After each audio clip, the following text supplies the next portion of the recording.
sore teman-teman. Selamat sore. Kembali lagi di Sinau Sareng bareng Mitra Wacana. Sore hari ini kita akan mendiskusikan bagaimana menciptakan kesadaran pendampingan kebencanaan yang inklusi. Nah, Indonesia itu secara geografis itu terletak di antara dua samudra, lalu 3 lempeng utama bumi, lalu dilewati oleh cincin api. Jadi oleh sebab itu kita terancam banyak sekali bencana. Oleh sebab itu sekarang nantinya kita akan membicarakan bagaimana caranya untuk memberi bantuan yang tidak hanya darurat yang supaya bertahan hidup, tapi juga untuk saling menjaga martabat satu sama lain, begitu. Untuk diskusi nanti kita akan dipimpin oleh Mbak Alfi Ramadhani dari Koordinator Divisi Pendidikan dan Pengorganisasian Mitra Wacana. Oleh sebab itu 45 menit kami persilahkan Kakak Alfi. Ya, makasih ya. Halo semuanya. Selamat sore. Salam sejahtera untuk kita semuanya. Oke, terima kasih teman-teman yang sudah hadir pada sore hari ini. Perkenalkan, nama saya Alfi Ramadhani di Mitra Wacana sebagai Koordinator Divisi Pendidikan dan Pengorganisasian. Nah, pada sore kali ini kita akan berdiskusi, tapi sebelumnya saya akan ada pemaparan gitu ya. Boleh dong Mas Robi? Nah, tentang bencana. Nah, teman-teman di sini ada yang pernah kena bencana nggak? Bencana apa dulu nih Kak? Nah, apa aja? Bencana alam. Nah, oke, sebelum itu mungkin saya ingin bertanya, bencana itu apa sih gitu? Ada yang mau ini nggak? Bencana itu apa sih gitu? Bencana ini apa? Siapa ini namanya? Regio. Siapa sih? Regi. Apa tuh? Kalau menurutku bencana itu kayak hal yang nggak terduga, bener-bener kayak di luar prediksi. Misal kayak mungkin gempa atau suatu musibah kayak kecelakaan, itu udah termasuk bencana juga sih kalau menurutku. Oke, tapi kata kuncinya tadi tidak terduga. Tidak terduga. Tidak terduga. Oke, makasih. Ada yang lain nggak tentang apa sih bencana itu gitu? Nggak ada. Oke, kita lihat sebenarnya bencana itu apa sih gitu ya menurut. Nah, itu bahasa Inggrisnya. Tapi bawahnya ada bahasa Indonesianya ya. Gangguan serius terhadap fungsi suatu komunitas atau masyarakat pada skala apapun akibat peristiwa berbahaya yang berinteraksi dengan kondisi paparan kerentanan dan kapasitas mengakibatkan atau lebih dampak berikut. Jadi di situ kata kuncinya adalah gangguan serius atas sebuah peristiwa yang berinteraksi dengan kerentanan. Jadi kalau misalnya ada peristiwa, terus ada yang namanya itu kerentanan dan membuat sebuah komunitas atau suatu masyarakat itu mengalami kesulitan, itu bisa dianggap bencana kayak gitu. Nah ini ya, artinya bencana terjadi ketika ada bahaya seperti gempa, banjir atau badai dan berinteraksi dengan kerentanan. Jadi kalau misalnya ada banjir tapi di sungai, ya karena tidak ada kerentanan, ya udah itu banjir aja, bukan yang namanya bencana. Kalau menurut ini kayak gitu. Terus jadi bencana itu apabila ada bahaya dan bertemu dengan kerentanan kayak gitu. Next Mas Robi. Terus ada beberapa macam bencana. Nah, dalam beberapa jurnal itu ada 3 kategori umum. Yang pertama adalah bencana alam atau natural disaster. Itu ada gempa, tsunami, banjir, kekeringan, apalagi yang disebabkan oleh alam kira-kira. Apa? Angin topan, terus longsor. Oke, kita tampung dulu itu. Nah, terus ada yang namanya bencana antropogenik. Antro manusia, genik disebabkan. Jadi man-made disaster atau bencana yang disebabkan oleh manusia. Seperti konflik, kecelakaan industri, kegagalan teknologi. Nah, sebenarnya di sini bisa kita kritisi lagi ya. Seperti banjir. Banjir itu termasuk natural atau man-made disaster? Bisa dua-duanya ya, bisa karena alam juga, bisa juga man-made disaster. Misalnya juga kebakaran hutan, bisa dua-duanya, bisa karena alam atau karena ulah manusia juga, nah kayak gitu. Terus ada yang namanya bencana kompleks. Nah, bencana kompleks ini adalah kombinasi antara faktor alam dan manusia, misalnya seperti kelaparan akibat perang dan kekeringan. Next, Mas Robi. Nah, ini bencana alam dulu. Kita ngelihat di Indonesia ini banyak sekali bencana alam. Mungkin di sini ada yang pernah mengalami bencana alam? 2006 gempa Jogja. Kamu mengalami, Regi mengalami ya. Dan khususnya di Jogja ini kita dilewati oleh 5 sesar. Sesar itu apa? Apa itu namanya, kayak lempengan itu loh. Progo, apa lagi tadi? Progo, Oya, Kaliopa, Dengkeng dan subduksi. Aku taunya cuma Kaliopa sama Kali Progo. Jadi memang Jogja ini sangat rentan kayak gitu. Terus beberapa kali juga banyak gempa-gempa kecil itu yang pusatnya itu di Pacitan. Jadi di sekitar pantai-pantai selatan ya kayak gitu. Next, Mas Robi. Ini yang bencana alam di Indonesia. Nah, terus di Indonesia sendiri bencana alamnya itu paling banyak adalah hidrometeorologi sebanyak 90% kejadian seperti banjir, longsor, puting beliung, kekeringan. Terus penyebabnya adalah perubahan iklim, alih fungsi lahan dan drainase buruk. Nah, kalau di BMKG ini masuk kepada bencana alam kayak misalnya banjir, kekeringan, tapi penyebabnya adalah drainase buruk, alih fungsi lahan, dan perubahan iklim yang sebenarnya dihasilkan oleh atau dilakukan oleh manusia. Jadi antara bencana alam sama yang namanya antropogenik ya tadi itu tuh kayak saling berkelindan gitu loh. Sebenarnya ini ulah alam atau ulah manusia kayak gitu. Itu bisa kita gali lagi. Terus kalau geologi ini memang dari alam ya, kayak gempa, tsunami, dan erupsi Gunung Merapi. Nah, ini ada antropogenik juga, kebakaran hutan, kecelakaan industri. Oke, next, Mas. Nah, ini teman-teman bisa ngelihat di situ ada bencana apa aja. Dari 7 gambar itu ada bencana apa aja coba. Gambar pertama ini dulu. Itu sampah, Kak. Iya, apa, di mana kira-kira? Betul. Ini, kalau yang ini polusi Jakarta ya. Terus ini kebakaran di mana? Ini lumpur Lapindo.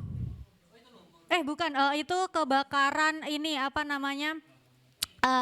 Apa sih itu yang dari alam itu loh, minyak bumi. Nah, semacam kayak gitu. Kalau yang ini? Iya betul, ini juga sama alih fungsi lahan, jadi kayak urbanisasi yang dulu awalnya adalah sawah-sawah, terus ini perumahannya udah mulai menggeser persawahan kayak gitu. Nah kalau yang ini baru lumpur Lapindo yang ada di Sidoarjo, Porong Sidoarjo. Kalau itu ada limbah elektronik itu masuk antropogenik disaster kayak gitu. Ini semuanya disebabkan oleh manusia. Kalau ini adalah entah itu ada unsur kesengajaan atau tidak kesengajaan ya, itu kan kayak kecelakaan kerja gitu yang mengakibatkan kerusakan di alam. Next, Mas. Nah, ini bencana kompleks. Bencana kompleks itu adalah krisis yang melibatkan interaksi antara faktor alam dan antropogenik, seringkali diperparah oleh konflik politik, kerapuhan institusi, atau ketidaksetaraan sosial. Terus, nah itu ciri-cirinya itu multisektor, menggabungkan bencana alam, kekeringan, konflik manusia, perang, kerusuhan, banyak sekali faktornya. Kenapa sih ini hilang-hilang mulu Mas Robi? Terus dampaknya itu berantai. Dari satu bencana memicu krisis lainnya, misalnya karena kekeringan akhirnya gagal panen, karena gagal panen muncullah kelaparan, terus migrasi massal dan konflik sumber daya seperti itu. Lalu juga yang ketiga sulit ditangani, respon humanitarian terhambat oleh faktor politik, akses terbatas atau ketiadaan infrastruktur. Nah contoh realnya itu ya kayak yang terjadi di Palestina, antara Palestina dan Israel itu bencana yang sangat kompleks karena faktor politik dan di situ juga ada bencana, akhirnya ada bencana alamnya juga seperti desertifikasi atau makin banyak gurun kayak gitu karena air sumber daya alam dan termasuk itu tadi pengairan itu tidak terjadi sebagaimana yang seharusnya itu. Next, nah ini sih ini yang terjadi di Palestina gitu ya. Membuat krisis Palestina itu termasuk bencana yang sangat kompleks. Jadi ada konflik bersenjata, krisis politik, kemanusiaan juga ada. Akhirnya dan di situ juga muncul faktor alam, kelangkaan air bersih, perubahan iklim juga, terus dampaknya itu berantai dari kesehatannya, dari pangannya, psikososialnya. Ini rumit sekali yang terjadi di sana dan membutuhkan perhatian yang sangat khusus dan juga penanganan yang tidak mudah tentu saja. Next. Nah, apa itu inklusi? Karena tadi kita akan belajar tentang, kita diskusi aja ya, nanti kalau ada salah-salah tolong dibenarkan atau kita bisa berdiskusi bersama. Ini menurut UNESCO tentang inklusi itu, proses mengidentifikasi dan menghilangkan hambatan, baik itu fisik, sosial, ekonomi, budaya, yang menghalangi partisipasi penuh dan setara antara semua individu dalam masyarakat, terutama kelompok rentan seperti penyandang disabilitas, kelompok minoritas, dan masyarakat marginal. Nah, kalau pendekatannya itu berarti kita melakukan pelibatan berbagai kelompok sosial dalam proses pengambilan keputusan. Biasanya menekankan keterlibatan kelompok yang terabaikan atau termarginalkan oleh kekuatan sosial dan ekonomi yang ada. Nah, biasanya kita pakai pendekatannya itu APKM ya, akses, partisipasi, kontrol, dan juga manfaat. Next Mas Robi. Nah ini kelompok rentan menurut UN, hilang-hilang Mas, kayak hilang-hilang terus. Ini ada anak-anak, kemarin kebetulan saya sama Mbak Fai ikut seminar di UAD tentang kebencanaan juga. Ada ini ya kelompok rentan, kalau menurut ini ada anak-anak, ada lansia, penyandang disabilitas, terus perempuan, masyarakat miskin, kelompok minoritas, dan ODGJ. Kenapa anak-anak disebut kelompok rentan menurut teman-teman? Dalam bencana, kenapa anak-anak dinamakan kelompok rentan? Kira-kira kenapa ya? Ada yang tahu nggak? Karena anak-anak belum bisa mengambil keputusan untuk dirinya sendiri, lalu juga mereka belum banyak mendapatkan ini pengetahuan atau kursus tentang misalnya kalau ada bencana itu gimana kayak gitu. Terus kalau lansia itu usia 60 tahun ya. Kenapa mereka termasuk kelompok rentan coba? Karena energinya sudah melemah. Oke. Terus apa lagi? Biasanya di sini ada yang punya nenek, kakek, atau sudah termasuk lansia, kerasa ya ini, kayak capek-capek gitu, aduh. Remaja remaja jompo kayak gitu-gitu ya. Jadi ini ya fisiknya, sensorik, intelektual atau mentalnya itu juga melemah semakin. Jadi semakin kita nanti menua itu kekuatan-kekuatan kita yang dulunya misalnya dalam sehari itu bisa 24 jam melakukan kegiatan gitu, itu udah capek. Kayak gitu. Terus untuk daya ingat juga. Misalnya ada nggak di sini yang punya kakek atau nenek minta diajarin WA gitu. Udah diajarin terus bikin emosi gitu karena lupa lagi gitu. Ini loh caranya ngirim foto tuh kayak gini gitu misalnya. Nah itu karena ya kemampuannya itu sudah menurun ya semakin kita menua. Terus perempuan, kenapa perempuan termasuk kelompok rentan? Ada yang tahu nggak? Hamil jelas karena dia akan kecapean kayak gitu. Karena banyak sekali faktornya. Yang pertama, ada yang tahu nggak kenapa? Kalau di dalam bencana itu, nah kita nanti ngelihat ya. Terus juga ada masyarakat miskin, kelompok minoritas, ini terbatas di situ contohnya, tapi sebenarnya banyak sekali kelompok minoritas dan orang dengan gangguan jiwa gitu. Next Mas Robi. Nah ini, kenapa perempuan dan anak itu masuk kelompok rentan? Karena perempuan memiliki tugas perawatan, walaupun tidak semua ya. Jadi ada dia merawat anaknya, merawat ibunya, merawat ibu suaminya kayak gitu, dan itu menyulitkan evakuasi. Jadi dia harus karena misalnya nih saya punya anak gitu dan harus mengurus orang tua yang sudah lansia gitu. Di saat ada bencana itu saya harus menyelamatkan siapa dulu?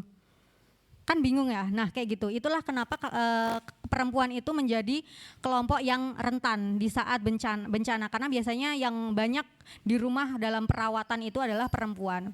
Nah kalau ini juga perempuan hamil membutuhkan nutrisi khusus, sanitasi aman, akses ke layanan kebidanan dan sering terabaikan di pengungsian. Nah juga ada resiko perkosaan, pelecehan dan perdagangan manusia ini dialami oleh perempuan dan anak. Nah kalau anak yang nomor 4 ini untuk anak ya, bergantung pada orang tua atau pengasuh. Jadi anak itu tidak di saat bencana aja, di saat biasa aja mereka masih bergantung gitu kepada orang tua atau pengasuhnya, apalagi di saat bencana seperti itu. Lalu juga anak lebih mudah mengalami post traumatic stress disorder, kecemasan atau depresi ketika bencana.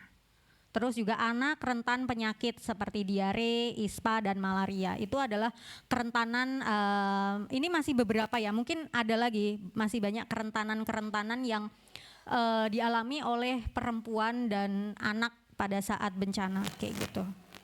Next Mas Robi. Nah ini kalau kelompok lansia, tadi lansia itu sebenarnya dibagi menjadi 2, lansia mandiri.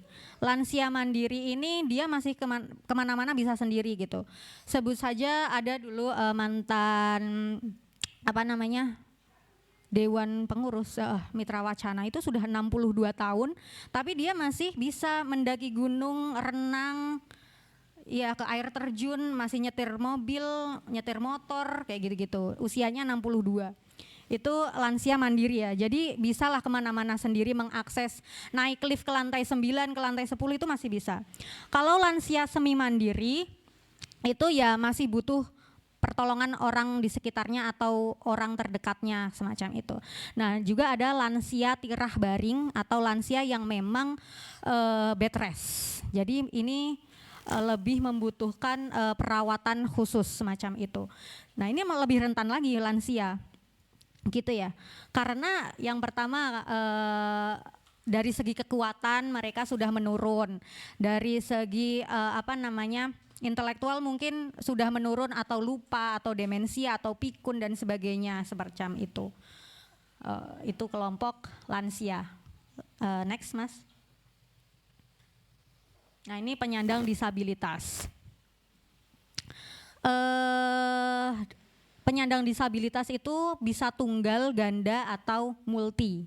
Ya, nah ini ada penyandang difabilitas fisik, misalnya keterbatasan fungsi gerak, terlalu sensorik, seperti kehilangan atau keterbatasan salah satu fungsi panca inderanya, seperti misalnya tunanetra, disabilitas rungu, atau disabilitas wicara. Lalu penyandang difabilitas intelektual seperti keterbatasan kecerdasan, lambat belajar, disabilitas grahita, dan juga Down syndrome.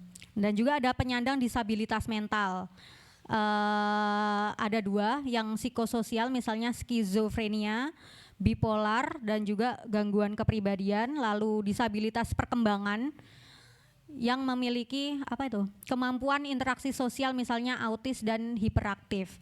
Jadi mereka juga termasuk dari kelompok rentan kayak gitu ya.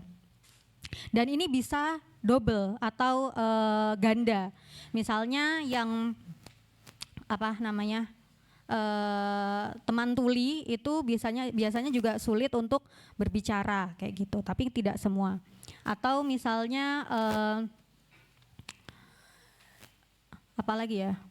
Ya itulah pokoknya itu penyandang disabilitas ada berbagai macam, dari fisik, sensorik, intelektual, dan juga mental. Next. Nah, ini tadi kita sudah mengenal beberapa macam kelompok-kelompok rentan. Mungkin kita bisa belajar lebih gitu ya, karena aku juga belum mendalami sebenarnya kelompok rentan itu kan banyak banget.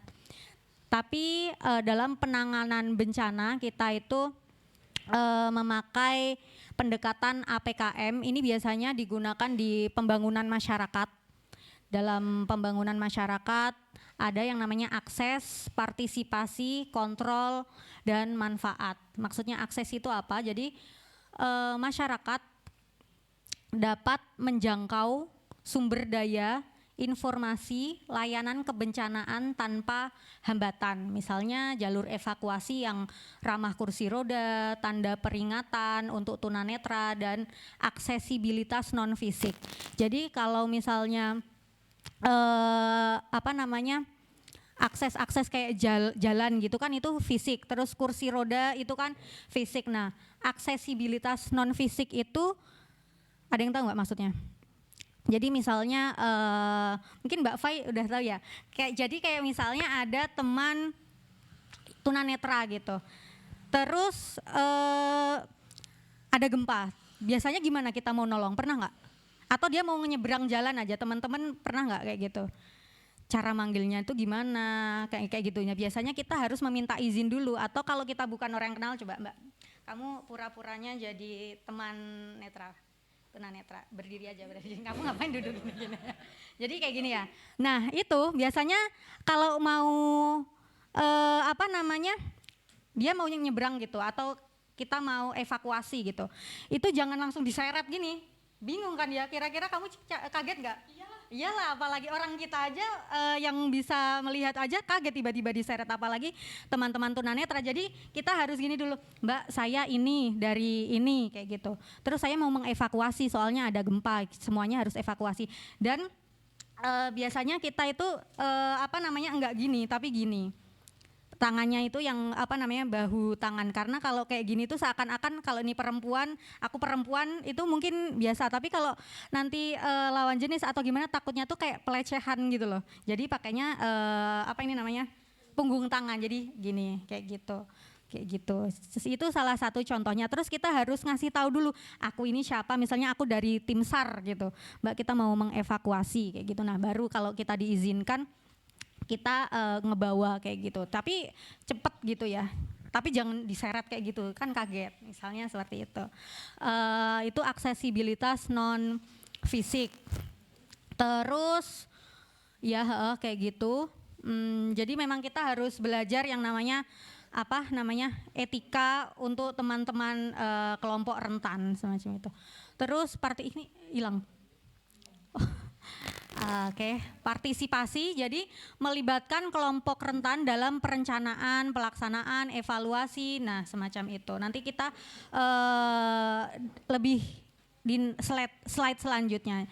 Jadi mereka juga dilibatkan ya dari akses, kita harus memperhatikan akses untuk teman-teman yang merupakan kelompok rentan.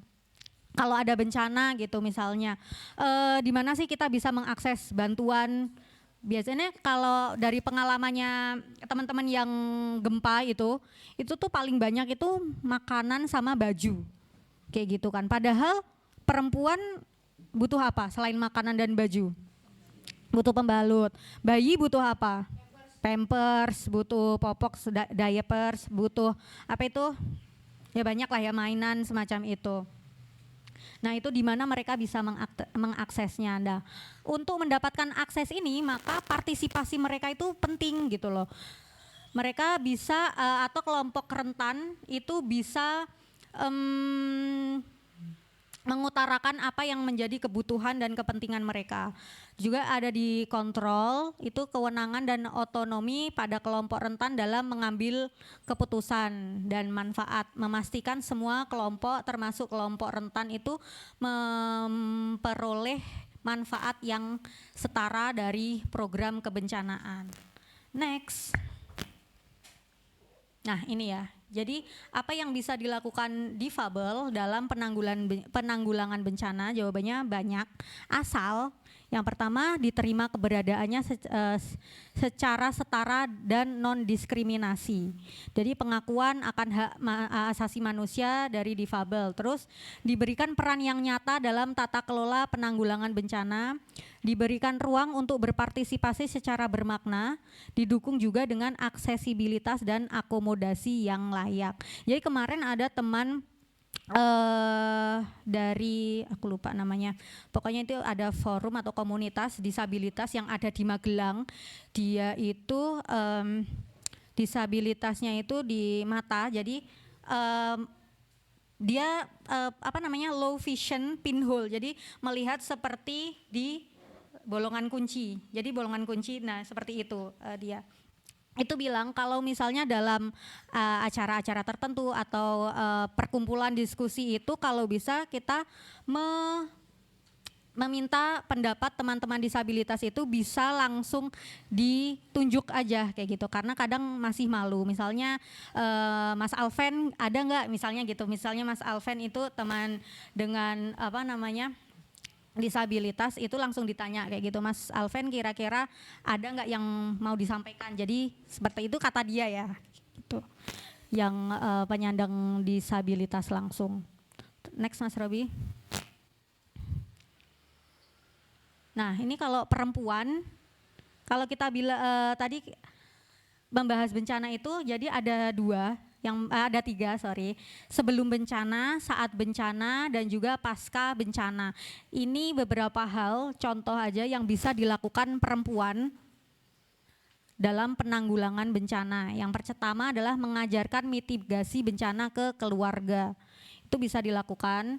Lalu kursus pertolongan pertama, first aid, pemadaman api ringan atau evakuasi. Jadi perlu banget perempuan itu dilibatkan di proses-proses penanggulangan bencana sebelum bencana. Jadi sebelum ada bencana kalau bisa udah tahu caranya gimana sih nanti kalau ada gempa itu harus gimana, kalau ada kebakaran itu gimana, cara evakuasi itu seperti apa kayak gitu. Nah saat bencana dia juga bisa dilibatkan untuk membantu anak, lansia dan disabilitas menyelamatkan diri, mengorganisir titik aman sementara atau safe space di pengungsian.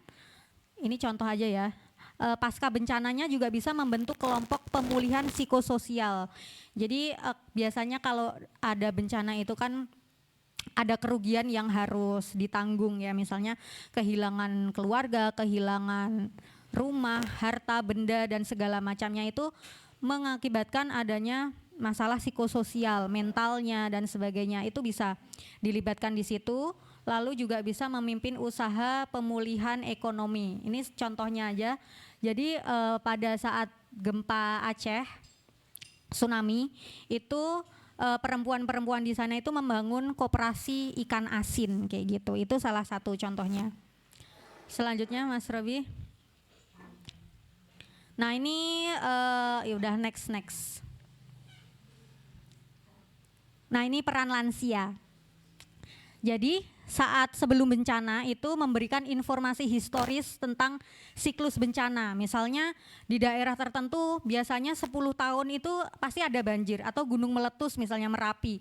Biasanya berapa tahun sekali sih dia akan erupsi. Nah itu kita bisa meminta informasi dari para lansia atau orang yang dituakan di sana. Jadi ini contohnya lansia di Simule, Aceh menyelamatkan warga saat tsunami 2004 berkat cerita turun-temurun smong atau tsunami. Jadi kalau ada cerita kayak gitu biasanya orang itu harus kemana sih kayak gitu, ke gunung. Misalnya kita bisa juga melihat tanda-tanda alam. Oh kalau burung-burung itu terbang itu berarti akan ada hujan kayak gitu. Terus dulu di tempat saya itu juga ada. Jadi awannya itu cerah tapi tiba-tiba ada satu titik awan mendung gitu ya, hitam pekat banget, hitam gitu, tiba-tiba dia menyebar. Nah itu ternyata akan ada angin puting beliung, bener itu, semua genteng-genteng itu hilang di kampung saya itu. Akhirnya ya udah kita harus keluar kayak gitu, bahkan ada yang karena hujan kan pakai payung, itu nggak boleh karena dia bisa kebawa angin kayak gitu-gitu. Itu dari cerita-cerita lansia semacam itu. Jadi juga ini banjir bandang di Garut, lansia mengarahkan warga ke bukit berdasarkan ingatan lokasi aman tahun 1970-an karena orang lansia itu pengalamannya lebih banyak gitu. Jadi nggak apa-apa kita mendengarkan mereka itu bagus gitu loh. Jangan dikira karena aduh tahu apa sih gitu kan. Semacam itu. Terus saat bencana juga menenangkan kepanikan warga karena dianggap sebagai figur yang bijak. Jadi sebagai penengah kayak gitu. Itu contohnya lansia di pengungsian gempa Lombok menjadi mediator konflik. Jadi di situ ada ini loh rebutan bantuan. Jadi rebutan bantuan, akhirnya di situ ada lansia yang dituakan membantu menjadi mediator. Nah itu memantau distribusi logistik dan sebagainya. Terus setelah bencana itu bisa mengajarkan keterampilan tradisional. Misalnya membangun rumah tahan gempa, mengolah pangan darurat. Kita kan biasanya makannya nasi, mie gitu ya. Ternyata itu enggak ada, adanya tanaman-tanaman yang kita itu tidak kenal dan belum pernah mengonsumsi itu sebelumnya. Ternyata itu bisa dipakai untuk pangan gitu. Nah ini tahun 2006 kelompok lansia di Bantul memimpin pembuatan glugu. Tahu glugu enggak?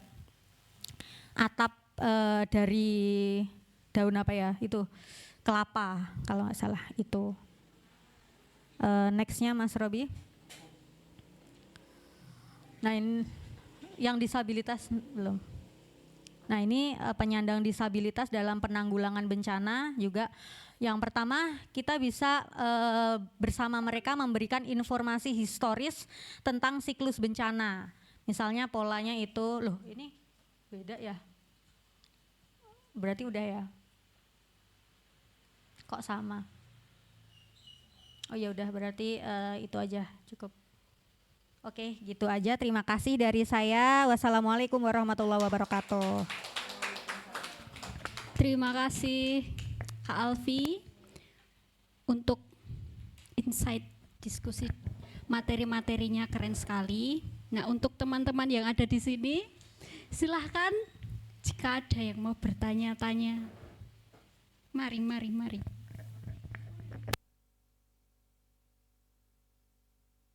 Boleh. Selamat sore semua teman-teman. Perkenalkan, aku namanya Ola. Aku seorang transpuan dan aku juga aktif di Ponpes Waria Al-Fatah. Kebetulan aku juga jadi peserta magang di KPI, tapi saya di Elkis magangnya. Aku sore hari ini tuh aku tertarik banget ikut diskusi kebencanaan ini karena banyak hal yang terjadi sejauh ini yang dimana tadi di judulnya kebencanaan terhadap kelompok rentan, dimana kita itu kalau kita ngomongin bencana semuanya itu terdampak, tapi kita khususnya teman-teman dengan ragam gender itu mereka menjadi double bencana. kayak gitu loh.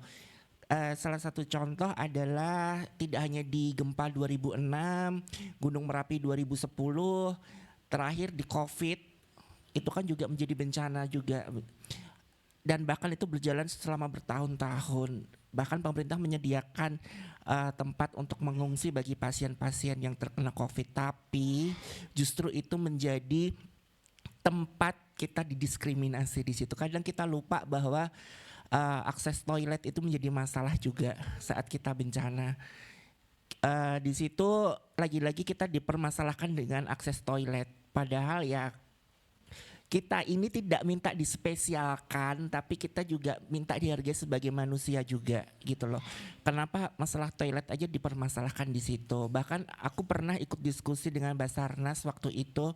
Saya menyampaikan usulan bahwa pemerintah kan sebenarnya sudah memiliki kantong-kantong atau tempat-tempat yang dianggap sejauh ini menjadi tempat evakuasi yang aman.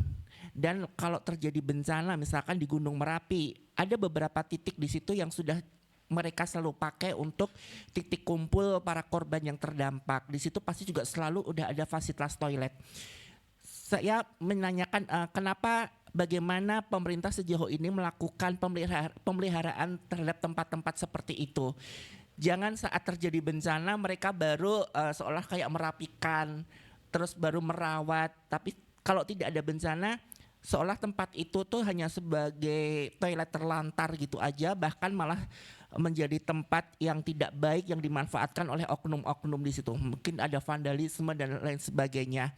Aku usul waktu itu kenapa kerja-kerja perawatan ini tidak selalu rutin dilakukan. Contohnya juga toilet, sebenarnya semua punya hak yang sama di toilet. Mereka selalu berpikir bahwa setiap teman-teman dengan ragam gender yang berbeda itu setiap mau ke toilet pasti selalu dikaitkan dengan hal-hal seksualitas di situ. Padahal kalau kita berbicara seperti itu, kembali lagi hanya oknum yang melakukan. Sama halnya mungkin dengan teman-teman cis hetero yang lainnya. Pasti oknum yang melakukan, tidak semua teman-teman cis hetero itu melakukan perbuatan yang sama. Tapi kenapa kalau teman-teman dengan ragam gender yang melakukan, mereka selalu memberikan penilaian bahwa semuanya sama seperti itu. Iya, langsung distigma seperti itu. Bahkan saat kita mau ke toilet aja, maaf, mereka langsung melihat dari atas sampai bawah. Seperti aku contohnya, aku setiap hari berekspresi sebagai perempuan, feminim gitu. Saat aku mau ke toilet, mereka seperti ada keraguan, terus ada penolakan di situ, mau ngapain loh? Ya saya mau ke toilet, saya bilang gitu. Kok masih ditanya mau ngapain kayak gitu loh. Terus langsung dikotak-kotakan bahwa toilet laki-laki sebelah sini, toilet perempuan sebelah sini. Ya saya menyadari bahwa setiap hari saya seperti ini. Jadi saya berusaha ya kalau saya mau ke toilet ya saya ke toilet perempuan. Saya merasa diri saya perempuan gitu loh. Dan ya saya tujuan ke toilet ya pasti semua orang tahu. Yang dilakukan pasti cuma seperti itu. Kenapa masih selalu dipermasalahkan? Itu yang selalu saya bilang. Terus akses yang selama ini ada juga selalu tidak ramah dengan teman-teman disabilitas. Toilet dibikin ada tangganya, terus gak ada pegangan mungkin bagi teman-teman disabilitas dengan kursi roda yang sangat kesusahan dan tidak bisa melakukannya secara mandiri, tapi pemerintah tidak pernah memberikan akses yang baik untuk teman-teman disabilitas. Waktu itu saya juga sampaikan seperti itu. Terus ya lagi-lagi kadang pemerintah tuh juga tidak memberikan solusi yang baik, tidak memberikan jawaban yang memuaskan, seolah-olah seperti saling melempar bahwa ini tugasnya dinas ini tugasnya seperti inilah. Terus suara kita sejauh ini tuh mau dikemanakan? Kalau hanya mau melempar aja, kupikir semua orang juga bisa melakukan itu, kayak gitu loh. Jadi mungkin bisa jadi refleksi bersama, jika terjadi bencana, tolonglah gak usah lihat lagi dia siapa, dia identitas gendernya seperti apa, tapi ya semuanya terdampak, semuanya juga manusia, juga butuh perlindungan, butuh keselamatan juga kayak gitu. Jadi gak usah dipermasalahin lagi. Itu yang selama ini saya selalu gaungkan kepada mereka untuk lebih aware lagi deh kayak gitu loh. Karena ya kalau ngomongin bencana semuanya itu terdampak, nggak dilihat dia perempuan, dia laki-laki, mau dia disabilitas, mau dia tidak disabilitas, semuanya pasti terdampak seperti itu. Itu sih yang mau ke sharingan. Terima kasih, tepuk tangan. Jadi peran masyarakat peran pemerintah yang tidak bertanggung jawab tapi malah melempar-lempar tanggung jawab gitu ya Kak. Terima kasih. Tanggapannya Kak? Ada pertanyaan dan cerita-cerita lagi? Oke. Baik, perkenalkan nama saya Tony dari UIN Sunan Kalijaga dan juga merupakan peserta magang sama dengan Kak Ola juga di Elkis.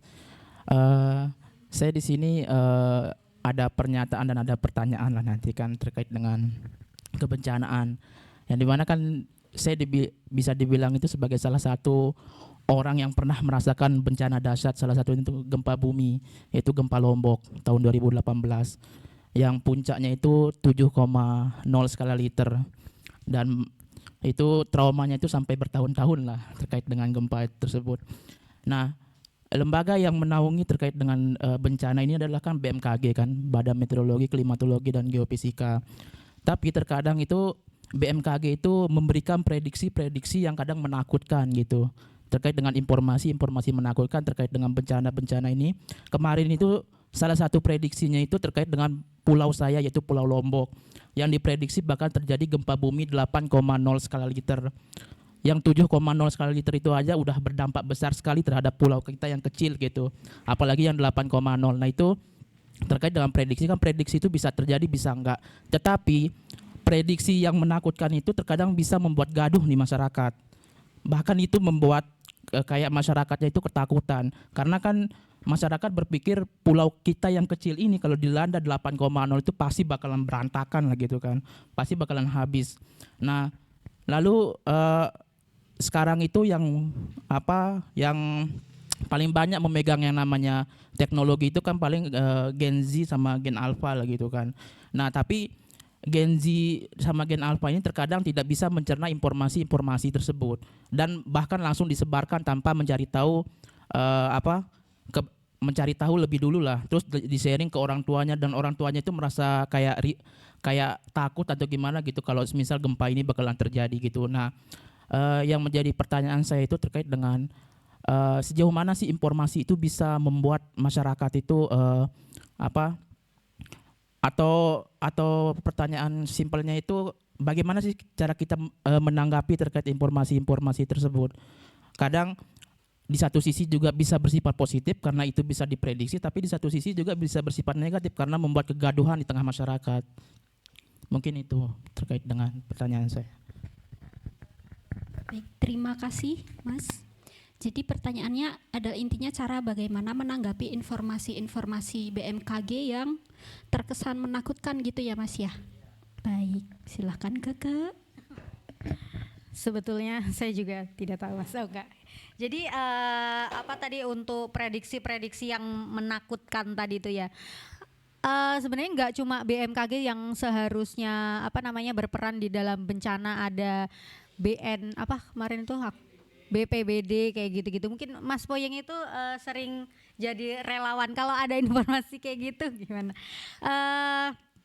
Nah itu biasanya kan kalau ada informasi atau misalnya prediksi-prediksi kayak gitu, berarti kan dia sudah memprediksi. Terus dia ngasih ini enggak? Apa yang seharusnya kita lakukan gitu, nggak cuma diprediksi ini bakalan ada gempa nih 8,5 terus udah gitu atau gimana Mas biasanya? Oke. Kan pas gempa itu dulu kan prediksinya itu terjadi cuma satu kali aja kan kalau nggak salah di bulan Juli aja. Tetapi dalam 1,5 bulan itu kita diguncang gempa itu tiap minggu. Dan itu besarnya itu di atas 6 dan di bawah 7 setiap minggunya itu terkait gempa. Padahal prediksinya itu terjadi cuma satu kali aja, yaitu di hari Minggu kalau nggak salah itu. Tapi minggu depannya lagi prediksi yang kayak sekarang itu loh yang kita butuh, tapi nggak ada pada saat itu. Nah, tapi sekarang itu diprediksikan bakal menjadi gempa 8,0 dan itu juga membuat kita takut gitu karena pulau sekecil itu bahkan lebih kecil dari kota provinsi Yogyakarta ini ya bakalan berantakan nanti terkait gempa itu. Gimana ya Mas? Aku coba ditolong untuk menanggapi informasi semacam itu. Kalau aku juga akan bingung ya. Gitu. cara menyikapi informasi semacam itu ya. Eh, Kalau dari aku pribadi ya Mas ya, karena sejujurnya saya pernah mengalami gempa itu bukan gempa yang luar biasa, maksudnya waktu Jogja itu saya di Jawa Timur kerasa tetapi tidak begitu berdampak semacam itu ya.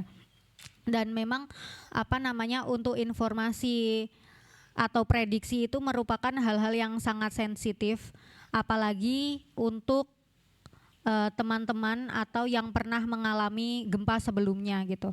Pasti ada trauma-trauma tersendiri. Seperti teman saya itu, dia sangat takut tidur misalnya ngecamp di pantai gitu. Dia sangat takut tidur di dalam tenda. Jadi dia semalaman tidak tidur karena dia pernah mengalami gempa Jogja semacam itu.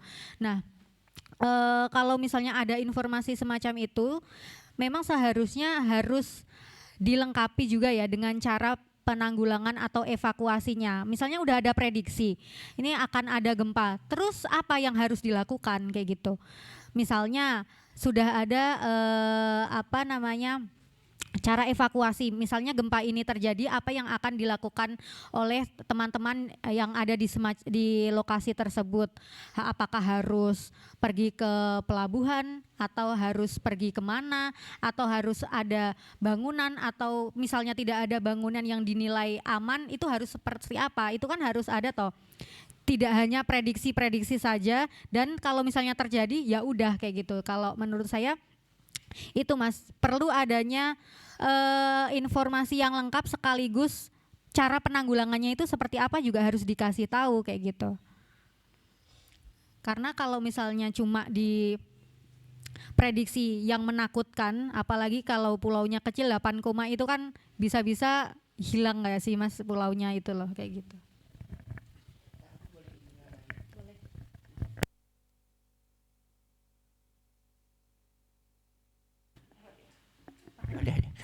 Dari Mas Fatong nih tadi, itu aku pernah ada di posisi itu di 2006 juga.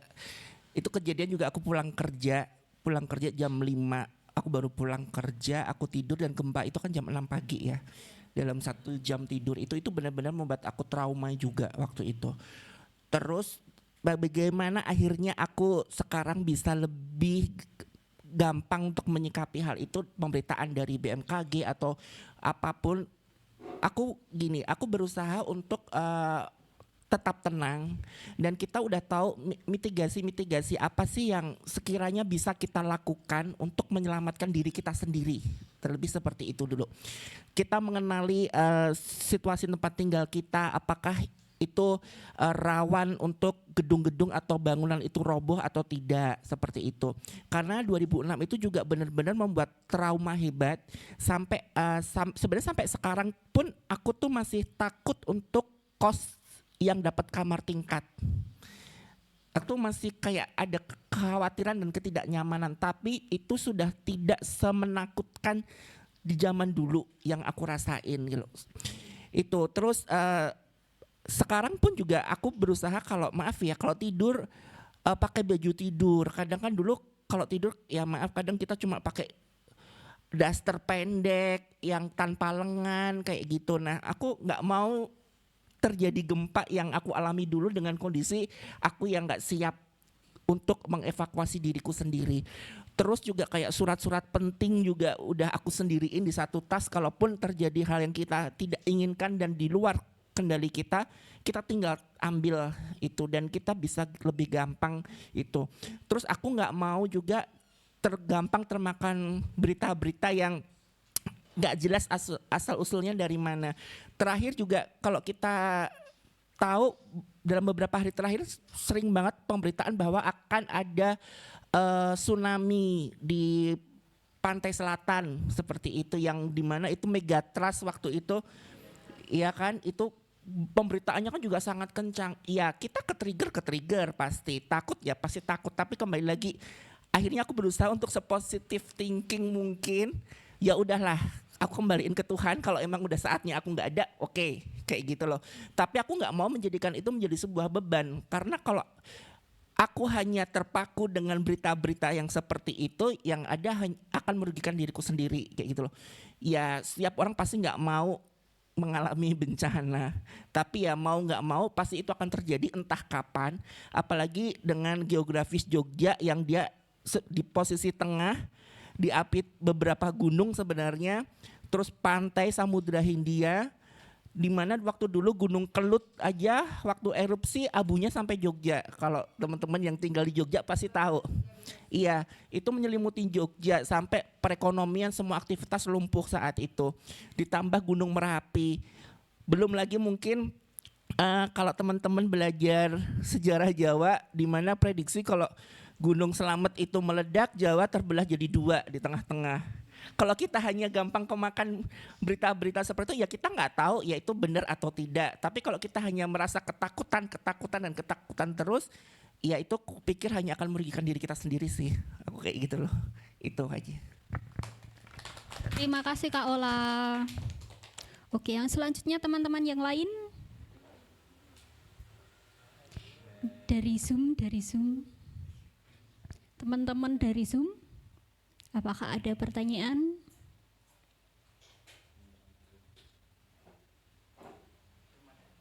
Oke. Karena schedule-nya sudah selesai dan di sini sudah tidak ada pertanyaan lagi teman-teman. Oh, ada. Silakan Mas. Asik. Wah.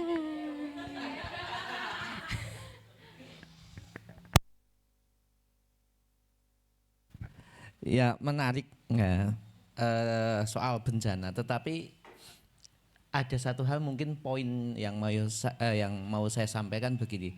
Dulu seringkali kita menganggap hal-hal yang tidak bisa kita prediksi bencana apapun gitu, itu kayak ini mistis, ini apa hal-hal yang tidak bisa kita temu nalar. Misalnya sederhana contohnya gini.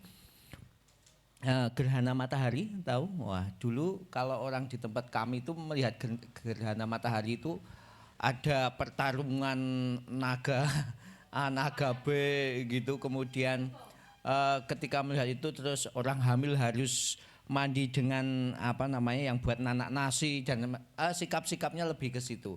Apalagi kalau misalnya gunung api meletus itu wah ini murka dan lain sebagainya. Itu paradigma lama dan ketika hari ini perkembangan teknologi dan lain sebagainya kita tahu kita sangat dekat dengan bencana alam terutama ataupun bencana-bencana yang disebabkan oleh manusia ini itu sendiri, maka cara pandang atau cara kita berpikir juga berbeda. Misalnya gini, sebuah keniscayaan hidup di Indonesia itu tanpa terus terhindar bencana gitu. Ya apa, kita punya laut di timur, barat, utara semuanya laut, dia punya gunung ring apa of fire gitu, kita punya segala macam. Jadi yang perlu kita siapkan adalah kemudian bagaimana kita bisa memitigasi itu dan melakukan tindakan-tindakan preventif yang paling oke.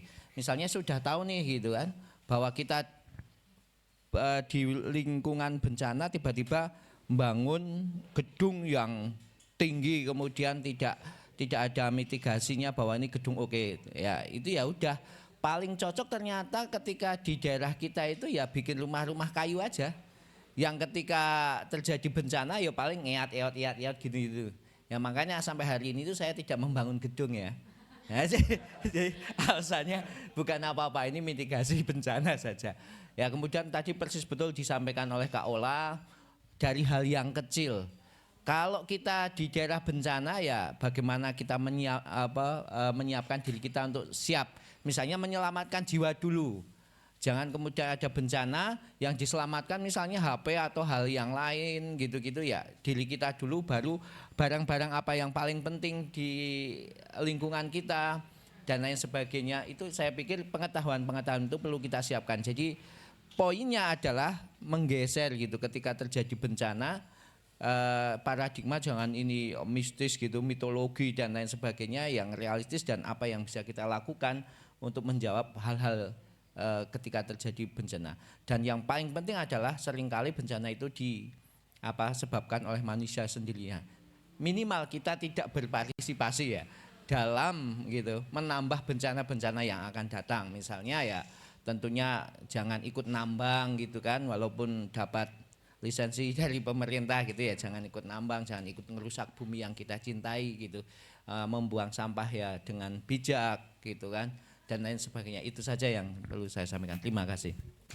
Terima kasih Mas Muazim. Baiklah.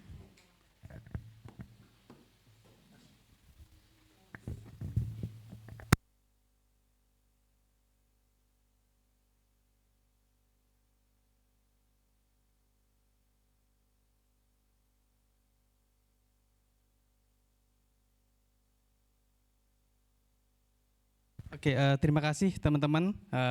Diskusi ini sangat menarik ya, karena bencana itu memang sangat dekat dengan kita, apalagi kita tahu bahwa Indonesia itu gudangnya bencana kayak gitu, termasuk banyak bencana kemanusiaan juga. Yang ingin saya tanyakan gini, Mbak narasumber, terkait dengan manajemen kebencanaan. Kita tahu bahwa kadang ketika terjadi bencana orang itu berbondong-bondong untuk menyumbang kayak gitu ya. Bahkan sampai kayak entah itu makanan dan sebagainya itu sampai numpuk mungkin satu ruangan lebih kayak gitu, isinya ya sama kayak gitu.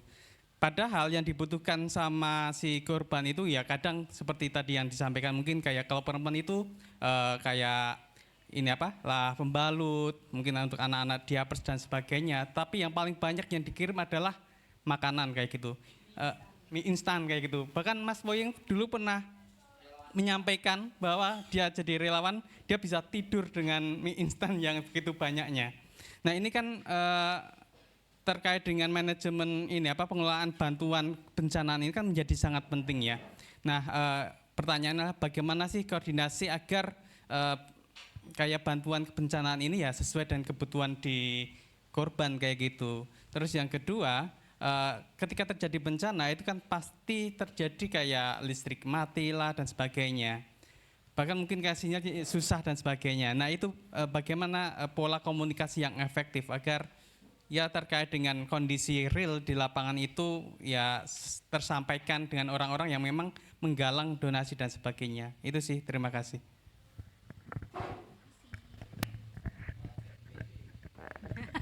Makanya aku nanya tadi itu ya, jadi tentang ketika bencana kan berarti itu saat bencana itu terjadi, terus kebutuhan apa saja yang diperlukan itu bagaimana sih manajemennya kayak gitu kan. Nah ini sebenarnya prosesnya terjadi tidak hanya saat bencana tetapi sebelum bencana. Seharusnya daerah-daerah yang menjadi daerah rawan bencana itu kan punya mitigasi. Misalnya terjadi bencana tanah longsor, misal di Kokap kayak gitu. Apa yang seharusnya dilakukan? Itu warga itu seharusnya sudah tahu di manakah titik kumpulnya, di manakah mereka harus mengevakuasi dan berkumpul. Itu kan seharusnya mereka sudah tahu kalau misalnya ada yang ngasih tahu kan. Dan juga dalam proses manajemen pengelolaan barang bantuan saat bencana itu pun harus seharusnya di data gitu. Berapa kalau di programnya mana itu aku lupa, ada kalau nggak salah YU atau mana gitu di Pakem sana itu Yakum atau lupa aku namanya, itu mereka sudah mendata berapa jumlah lansia yang ada di RT ini, berapa jumlah lansia yang ada di RW ini, perempuan ada berapa. Nah itu semua sudah didata. Jadi saat ada bencana, misalnya Merapi kayak gitu, mereka sudah punya data berapa jumlah lansia, jumlah anak-anak, ibu, perempuan yang hamil itu ada berapa. Nah dari situ sudah ada datanya itu, kita bisa memetakan kebutuhan yang seharusnya dikasih gitu atau diperlukan. Oh kalau perempuan berarti kebutuhannya ini. Lansia misalnya kebutuhannya ini. Yang difabilitas datanya itu ada berapa kayak gitu. Disabilitas teman-teman penyandang disabilitas itu kan juga beda-beda. Misalnya dia membutuhkan krek, membutuhkan kursi roda. Nah semacam itu karena teman-teman penyandang disabilitas itu tidak bisa dipisahkan dengan apa yang menjadi bagian dari dirinya. Misalnya dia pakai kacamata low vision, ya dia harus butuh kacamata, dia butuhnya kereknya, atau misalnya dia butuhnya alat pendengarnya kayak gitu. Nah itu di daerah-daerah yang menjadi rawan bencana itu harus ada data sih Mas Ruli sebelum ada bencana, karena pada saat bencana terjadi itu kita bisa melihat datanya kayak gitu. Kalau menurut saya itu nanti akan kita lakukan di daerah dampingan kita, khususnya di Kokap dan di Galur. Kita akan mendata daerah-daerah yang menjadi rawan bencana, karena di Kokap itu yang atas itu kan rawan longsor kayak gitu. Jadi ada berapa lansia, ada berapa penyandang disabilitas. Jadi saat ada bencana, oh kita tahu ini RT berapa, ini ada berapa korbannya kayak gitu. Terus koordinasinya tadi ya, aku ada pendataan itu tadi, karena itu juga terjadi di Kampung Sidomulyo. Sidomulyo itu Krica, Jalan Magelang itu loh, di tengah kota kan itu. Jadi di situ kan waktu itu ada rusun yang dipakai untuk pasien yang terkena COVID yang harus diisolasi. Ya, itu RT RW-nya juga udah sangat baik banget. Mereka punya data-data itu bahkan sampai detail banget. Aku punya warga yang transpuan loh di situ, karena di Kampung Sidomulyo Krica itu memang ada beberapa, sekarang tuh kurang lebih ada 9 sampai 10 orang teman transpuan yang mereka tinggal di situ, bahkan sudah puluhan tahun tinggal di situ. Mereka juga menjadi warga kampung itu, memiliki identitas juga di situ. Nah, RT RW itu sudah memiliki data-data seperti itu. Tapi ini ada tapinya. Saat salah satu teman transpuan itu sakit dan harus diisolasi di rusun yang ada dekat situ, data yang sudah diberikan itu aku nggak tahu prosesnya seperti apa. Lagi-lagi itu nanti kan yang menghandle adalah pasti dari kepemerintahan kan ya. Itu terjadi lagi nih bahwa loh kok ada yang kayak gini, kok ada yang begini kayak gitu. Akhirnya membuat teman-teman itu nggak nyaman, karena kalau satu kamar dipakai untuk satu orang kan sebenarnya tidak mungkin, namanya banyak korban yang harus diisolasi juga kan. Akhirnya teman-teman itu merasa sudah tidak nyaman duluan, kok saya udah belum apa-apa udah didiskriminasi duluan nih. Akhirnya mereka memilih untuk yaudah aku mending pulang, aku tinggal di kosku gitu loh. Masalah nanti permakanannya, akhirnya untungnya juga teman-teman komunitas itu sangat solid. Kita akhirnya yang mendata sendiri, teman-teman transpuan yang ada di Jogja ini ada berapa orang sih yang saat ini sedang sakit COVID. Kita support makanannya, kita setiap hari 2-3 kali kita datang, bawain makanan dan obat, kita cantol di depan pintu kamar dia. Kayak gitu loh, karena ya itu teman-teman sudah mengalami ketidaknyamanan di situ. Akhirnya ya kita inisiatif sendiri, kita swadaya sendiri semampunya kita, ya menu makanan ala kader. Yang penting teman-teman ini bisa dapat asupan nutrisi yang baik setiap harinya dan mereka cepat sembuh. Itu yang sebenarnya terjadi. Ya harapannya mungkin di Mitra Waca ini kalau punya dampingan-dampingan seperti yang di Kokap dan lain sebagainya itu, ya semoga tidak ada hal-hal yang seperti ini terjadi kadang kayak gitu loh. Itu aja sih. pengelolaan datanya udah didata, Iya. tapi terus apa dong fungsinya data tersebut Iya, gitu kan kalau jadinya. masih ada hal yang seperti ini. Iya. Iya sih, betul. Kalau pola komunikasi, ini aku juga masih bingung Mas. Kalau misalnya mungkin teman-teman yang pernah mengalami gempa, Ola pernah ya? Pernah gimana cara komunikasinya gitu? Kan HP hilang bisa aja, HP hilang, internet mati, listrik apalagi gitu, gimana coba? Kebetulan waktu di 2006 itu aku masih tinggal sama orang tua ya. Jadinya untuk komunikasi asli Jogja. Jadi 2006 itu ya mungkin teman-teman yang nggak merasakan gempa atau mungkin masih kecil mungkin juga nggak tahu. Karena waktu itu aku udah kerja, jadi udah bisa menyelamatkan diri sendiri. Walaupun terakhir terevakuasi karena orang tuaku, ada cerita lucu nih. Orang tuaku lupa kalau aku tidur di kamar. Mereka lupa kalau aku.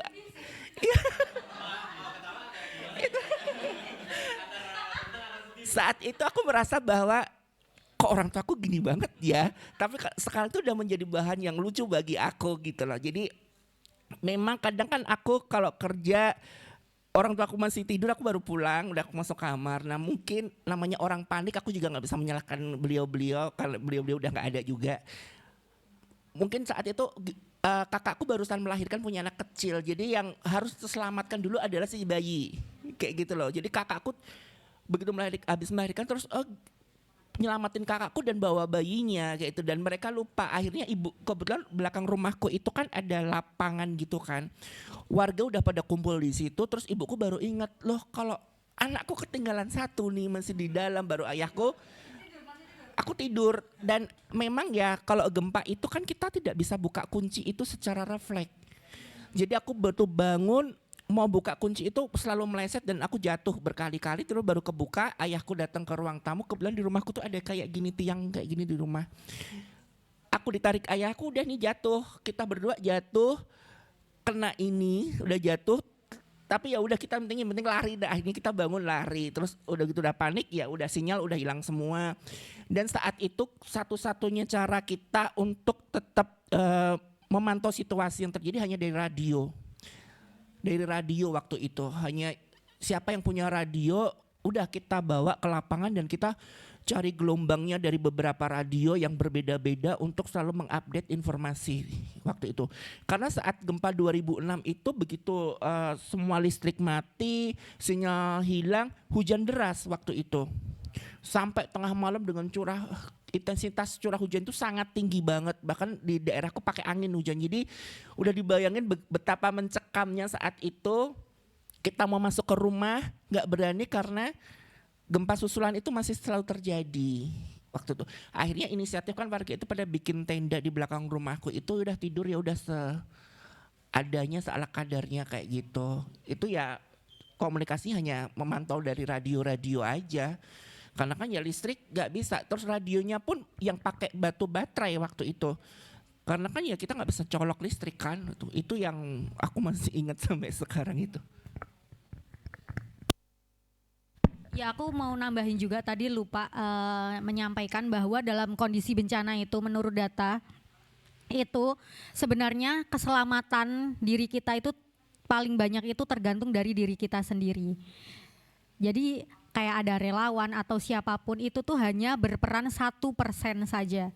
33% keselamatan kita itu dari diri kita sendiri. Jadi kayak misalnya ada gempa tadi, Ola tidur kebetulan, tapi kalau misalnya enggak tidur mungkin Kak Ola bisa langsung pergi kan, nah kayak gitu. Dan 33% adalah keluarga atau orang yang lewat yang bisa membantu pada saat itu. Nah baru 1%-nya itu adalah SAR atau relawan-relawan semacamnya. Jadi berhubung kita di Jogja ya ini, banyak sekali bencana-bencana yang semoga aja tidak akan terjadi. Cuma memang perlu dilakukan mitigasi. Gimana sih kalau misalnya ada bencana kayak gitu? Itu karena 33% keselamatan kita tuh ya ada di diri kita sendiri kayak gitu. Itu mungkin relawan itu datangnya baru beberapa hari kemudian gitu kan Kak Ola ya. Jadi kayak apa-apa pasti kita sendiri yang mengupayakan gitu, makanan atau tempat tidur, layanan kesehatan dan semacamnya itu biasanya kita sendiri yang ngelakuin gitu sih. Kalau terjadi gempa saat itu terjadi, kita kan belum tentu dapat bantuan dari manapun. Justru banyak hal positifnya di situ, di mana dengan tetangga, dengan keluarga kita bisa bergotong royong semua. Kamu punya apa, aku bawa. Kamu punya apa, kita kumpulin jadi satu, kita olah bersama, kita makan bersama. Hal yang seperti itu yang akhirnya dilakukan di awal kalau kita benar-benar terdampak dari bencana itu sendiri. Karena pasti baru besoknya bantuan itu datang, relawan-relawan datang bawa makanan atau bawa selimut, baju bekas atau apapun itu. Lagi-lagi peran masyarakat atau tetangga sekitar itu juga sangat luar biasa banget sih waktu itu. Kayak gitu.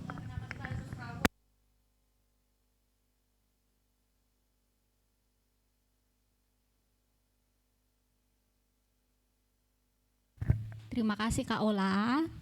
Tepuk tangan teman-teman. Teman-teman ada yang mau menanggapi lagi atau bertanya-tanya lagi? cerita pengalamannya. Wow. Kak Oksa dulu silahkan.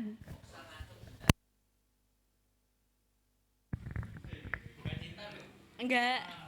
Jadi di sini aku mau sharing aja sih sambil cerita. Dulu juga ada pengalaman salah satu bencana COVID.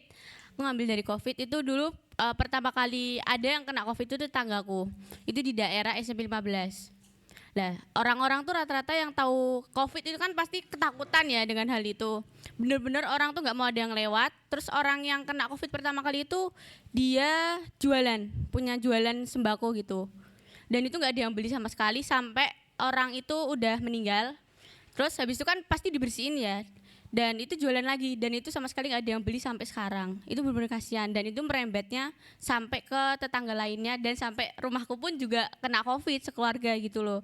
Nah, pas ada sebenarnya tetangga sebelahku itu juga ada yang kena COVID dan itu tuh salah satu yang sering bantu kita juga.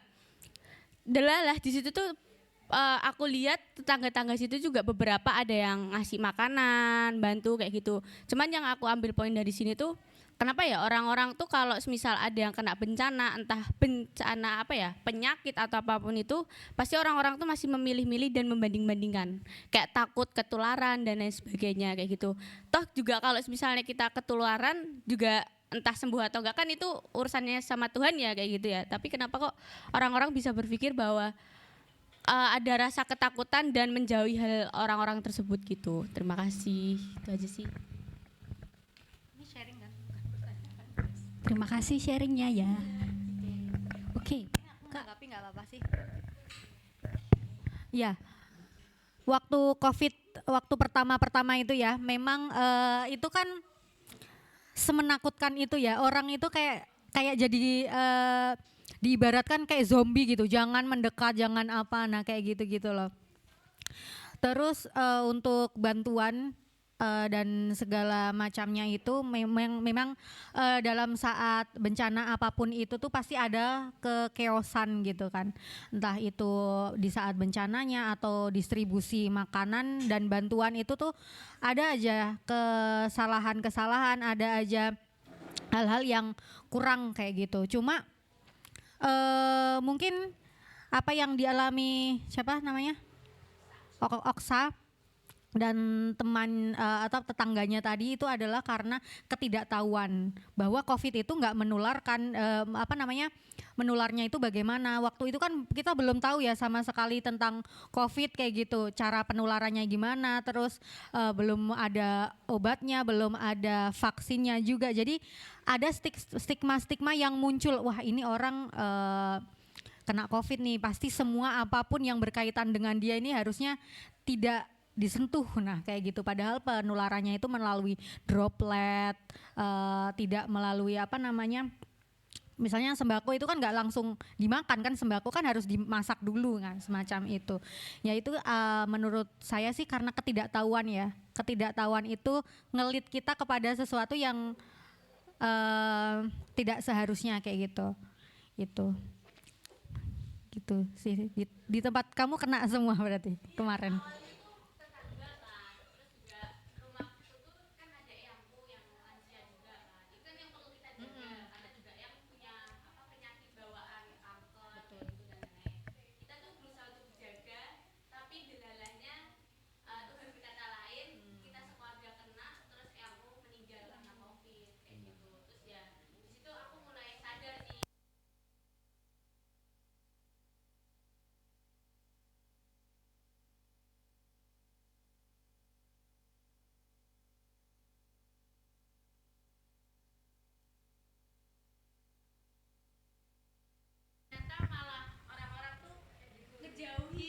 Kok nggak ada yang bantuin atau ngucapin apapun tuh nggak ada, terus malah berusaha pada takut gitu loh kayak gitu. Makanya itu sih ya, itu too much sih, ngucapin aja takut gitu ya. Oke. Aku nggak ada komen apa lagi. Ya itu tadi, ketidaktahuan kita dalam situasi bencana itu tuh dampaknya itu luar biasa kayak gitu. Kayak temanku juga ada yang meninggal di Sarjito itu. karena tidak boleh ada yang menjenguk sama sekali, dan saat itu lagi crowded banget, dan dia itu satu malam itu tidur dengan mayat, sampingnya itu meninggal, dan dia itu ngechat gitu di grup, sampingku udah meninggal nih kayak gitu-gitu, dan nggak bisa apa-apa karena keluarganya kan jauh, terus kita juga nggak boleh menjenguk, ngirim makanan, dia tuh nggak dapat air putih dari rumah sakit aja itu nggak dapat karena susternya atau perawatnya itu tuh udah ini tuh loh. Terus kan di depan Sarjito itu juga ada ini kan, tenda-tenda gitu buat yang COVID kayak gitu-gitu. Jadi waktu itu sangat chaos sekali, dan iya kayak gitu akhirnya bahkan makan aja kita GoFoodin karena nggak dapat makan dari rumah sakit gitu, air minum ya kayak gitu. Waktu itu emang chaos banget, semua orang itu kayak tenaganya, terus dari tenaga, pengetahuan kita juga kurang terhadap itu kayak gitu-gitu, dan dia meninggalnya itu ya pertama mungkin karena dia ketakutan karena kondisi dia, yang dua nggak ada support sama sekali, keluarga nggak ada, teman-teman juga cuma by WA aja, nggak ada yang ngasih perhatian gitu loh, kayak makannya, minumnya itu nggak ada yang peduli kayak gitu. Itu juga ya memang sekeos itu waktu itu.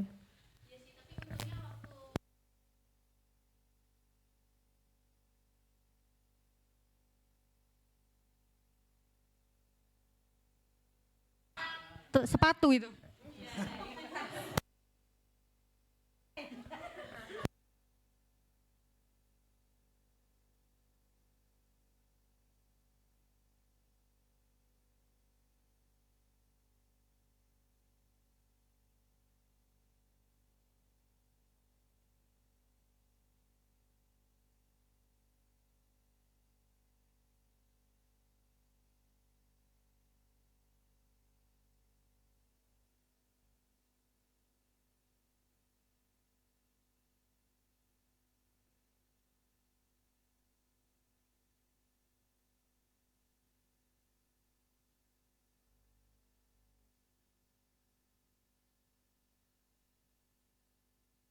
Kalau meninggal itu kan biasanya dimakamin sendiri kan. Lah ini berusaha untuk yang dari pihak rumah sakitnya itu gimana caranya yang tuh dimakamin di makam keluarga kayak gitu. Tapi untungnya bisa, dan itu bener-bener petinya tuh kayak dilelet.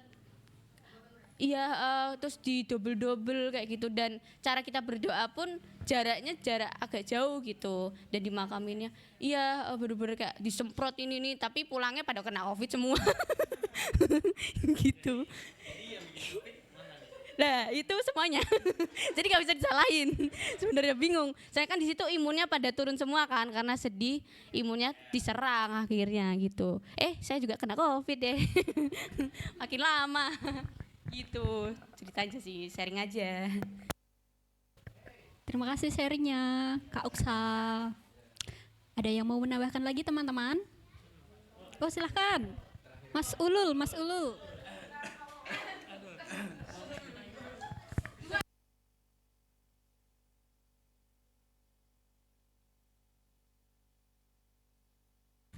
Cek, bismillah. Pertama ngomong tadi soal gempa. Jadi saya dari Jepara itu belum pernah merasakan gempa. Pernah tapi cuman 1-2 kali, tapi gak terlalu kecil. Gak terlalu kecil. Gak terlalu besar. Masya Allah. Gak terlalu besar, paling 3, 4 paling gitu, tapi cuman 3 detikan gitu. Nah, mumpung ini di Jogja, saya di Jogja. Enggak, udah pernah sebelumnya 3-4 kali.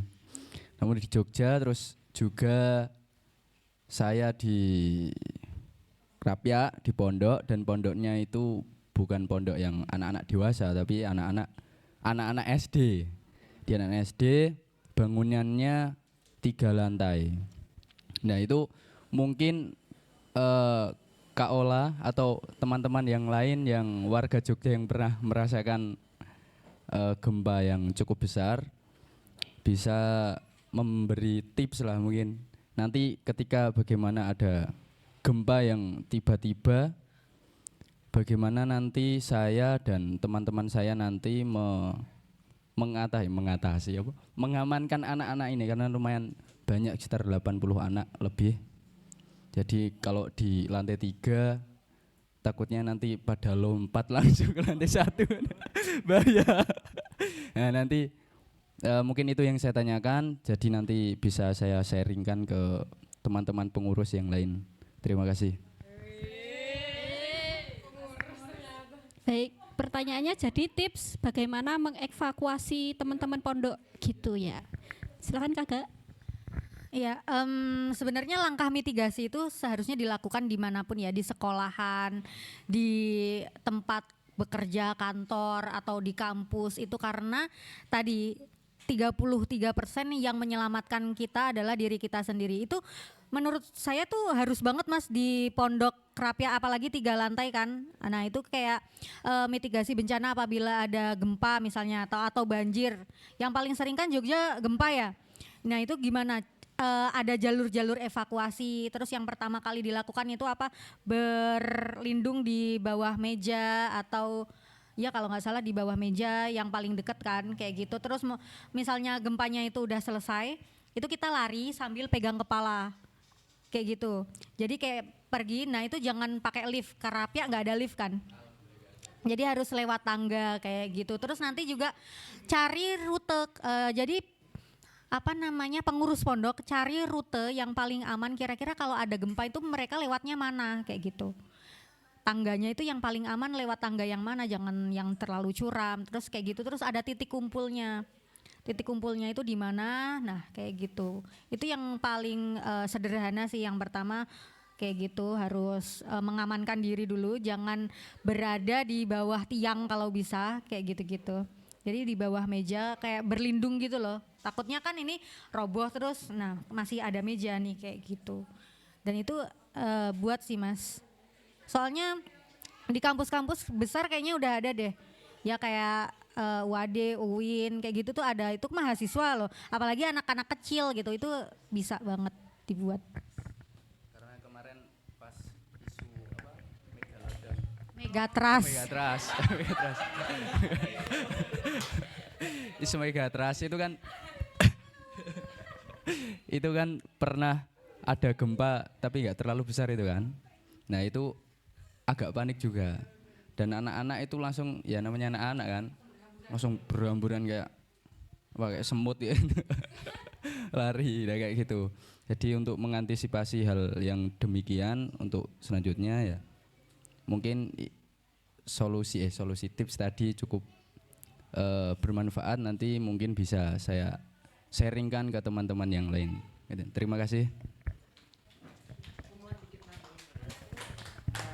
Aku nggak tahu ya kalau di pondok itu untuk anak itu dari usia berapa sih Mas, yang anak-anak itu biasanya masuk pondok itu?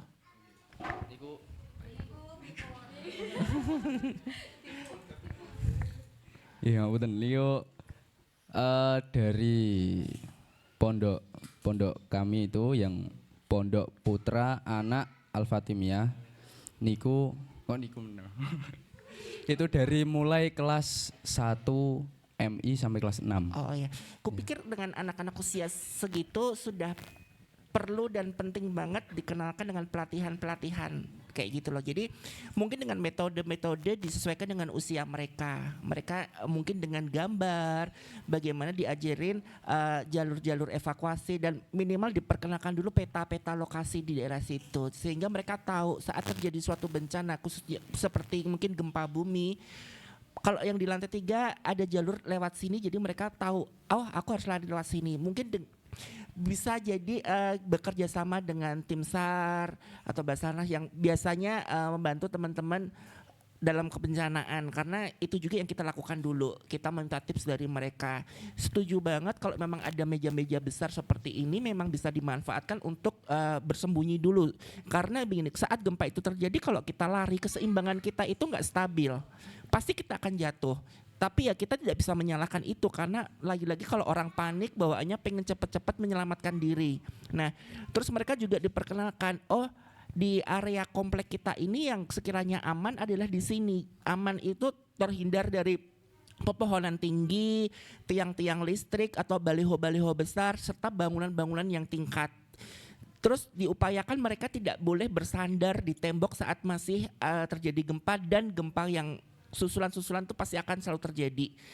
Nah, jangan mereka terus langsung bersandar karena kan posisi pusing pasti. Kalau abis lari terus kan pusing. Nah, kebanyakan mereka nggak sadar tuh cari sandaran, terus tuh diajarin sandaran yang nyaman. Gitu. Iya. Biasanya kan seperti itu ya. Nah, itu kan sangat berbahaya banget. Nah, bisa jadi diperkenalkan kalau memang kita untuk menyatakan kita jongkok atau duduk di tengah-tengah lapangan yang nggak ada hal-hal yang berpotensi itu bisa roboh. Kupikir anak-anak kalau kita perkenalkan dari dini mereka pasti akan paham, dan kalau itu terjadi tidak menjadi beban kita seutuhnya untuk bisa menyelamatkan sekian banyak orang atau sekian banyak nyawa di situ. Pasti karena kita nggak bisa lari langsung sekali rangkul dapat berapa anak.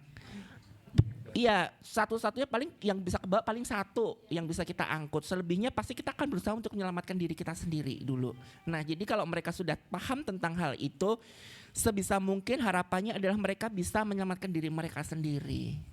Kayak gitu loh. Gak apa-apa, mulai melakukan pelatihan, pengenalan ke mereka bahwa bencana itu ada yang terjadi seperti ini. Nah, apalagi ya, nauzubillah min dzalik, namanya gedung kalau kita nggak tahu konsleting listrik, kebakaran itu kan juga pernah terjadi juga di pondok-pondok yang dimana korbannya juga banyak. Mereka nggak tahu cara mengevakuasi kalau terjadi bencana kebakaran seperti apa. Mereka harus berusaha keluar lewat mana. Nah, mungkin juga bisa diusulkan ke pimpinan atau pengurus pondok bahwa untuk mulai membuat akses-akses jalur-jalur darurat yang bisa dimanfaatkan jika memang itu terjadi kebencanaan apapun itu. Kayak gitu sih. Terima kasih Kak Ola.